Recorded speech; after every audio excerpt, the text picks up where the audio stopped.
Am I on? I'm on.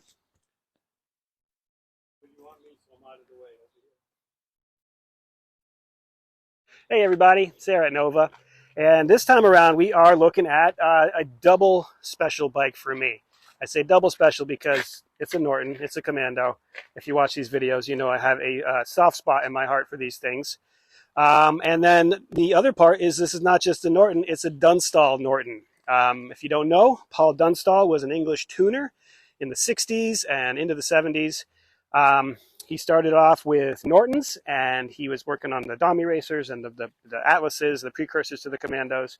And what he would do is basically take them from the factory and tune the motors so they were faster, work on the chassis so they handled better, they stopped better. And he would build his own bikes, he would race his own bikes, and he would also sell you the parts to make them go faster. So kind of like Yoshimura is now, and they started in the 70s working on the Japanese bikes. Dunstall was one of these guys, an aftermarket equipper, outfitter, tuner, what have you.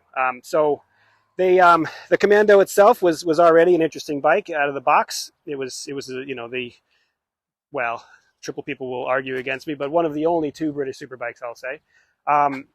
And it was definitely long in the tooth at this point. But what was so cool about what Dunstall was doing and what Norton was doing in the 70s was trying to stretch their old designs and make them stay up to date, make them keep up with what was coming out of Japan and Italy at the time, and even Germany for your BMW people, although really Japan and Italy is where it's at. And it's kind of cool, and it's British simple engineering. I mean, working on the stuff, the front fender is held on by hose clamps, as it was. The rear sets and exhaust hanger holder is just a big honking piece of aluminum, hand cut at the time and stamped with his name on it. It's very simple, functional, yet works. It's lightweight, it's stiff enough to hold it all, and it's just kind of cool. This is a mix of Dunstall's own stuff. We have here basically a factory Lockheed brake at this time, and that's a nice upgrade. Only takes 2 fingers to get stomping on it, and rather than the drum brake that it replaces, which you'd have to sometimes grab with a whole handful of fists, especially if it wasn't set up right. So, but that's normal normal factory stuff at that point. But you also have, moving backwards, you have this pipe, which is a Dunstall thing. Y pipe. It's a 2-into-1-into-2. That's a very effective pipe for a 360-degree crank like the Norton has. It takes the alternating exhaust pulses and the pressure waves out of them and uses each cylinder to scavenge the other one, and then brings it back into going back into 2. Make sure it has enough free-flowing abilities to keep all that exhaust moving through. Standard Dunstall stuff would be Barani rims with flanged alloy rims. These are Baranis, laced to the standard Norton hub. Much lighter. You're dealing with lighter unsprung weight, which is going to help the handling of it. The standard Norton would have had steel wheels, which maybe stand up to potholes and all that stuff better, but do not handle quite as well. And period for the time is all this fiberglass. You got a fiberglass tank, got a fiberglass fairing, and a fiberglass seat. All of that is, the idea of that is to make it lighter, losing any unnecessary weight, so that all that extra ability to move is just built into the machine. Adding lightness, as they say at Lotus. Similar concept here. It doesn't, it's hard. Fiberglass is tough in this day and age with ethanol fuel. It doesn't like it. It doesn't stand up to it. So if you have one of these, you want to make sure you coat the tank or use non-ethanol fuel, whatever you have access to. But yes, definitely. Period. This was the stuff. So in 1973, if you showed up on one of these, you had one of the hottest bikes you could buy, basically. Check that on the headstock here, the extra bolts here. Oh yeah, this is an interesting way they did the steering stop to limit the steering movement. They just welded some rod to these nuts in here, which just limited the amount of movement that the bike would have before it hits the steering stop. Now, if anybody out there knows more about Dunstalls than I do, that was one of the points the owner and I were discussing, as maybe that made this a genuine Dunstall.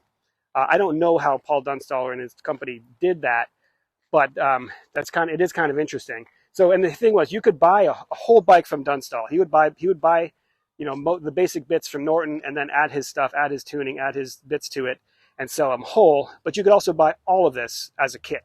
So you could go to take your Norton Commando and buy everything you see here and bolt it on yourself. People often would do that after a crash or something too. If a street bike got crashed or it got damaged, buy this stuff, put it on, and it's a nice upgrade. So I'm not sure exactly how to tell the difference. There is a registry out there. I have not taken the time to run the numbers of this one. So maybe that's the only definitive way. But if you're out there watching and you know ways to tell if this was a Dunstall built bike or a kit bike, please chime in the comments. I love hearing all that stuff.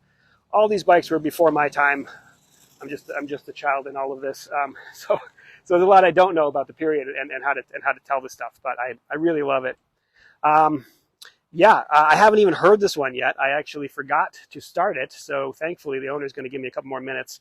I'll fire it up, do one last oil change, and then send it on its way. Oh, what it was in here for was very simple.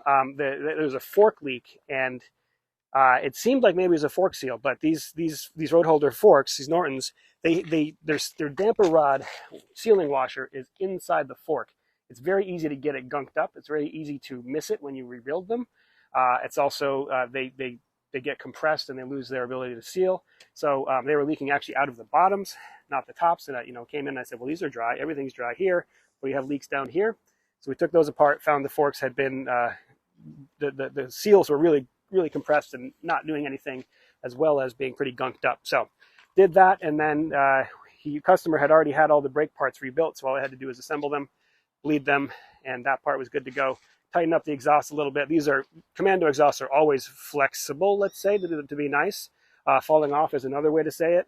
The Dunstall pipe in particular, it's made out of many different pieces that all clamp together and are only held on in a few places. You can only bolt a Commando exhaust on in a few places because of the way the engine is rubber mounted and isolated from the frame.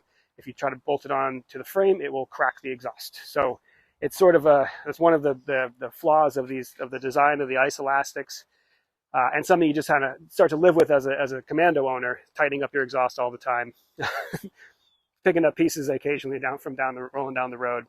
But yeah, so we tightened up some of that, and I'll give it an oil change. But this bike came to us very, very nicely complete, and we're just doing some really final stuff on it, which is cool.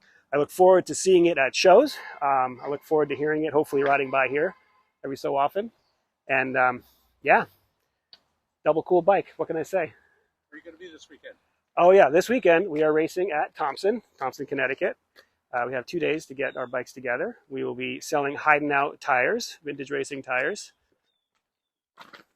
by Nova Motorcycles. We are the exclusive American importer of these fine German racing tires. So if you're racing vintage and you need 17, 16, 18, or 19-inch race rubber, we're the ones for you.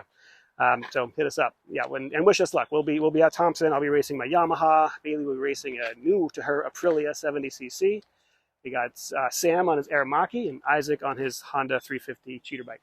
So it's going to be a ton of fun. Thanks for watching. If you haven't yet, please do like and subscribe. It does help us. And we'll see you next time.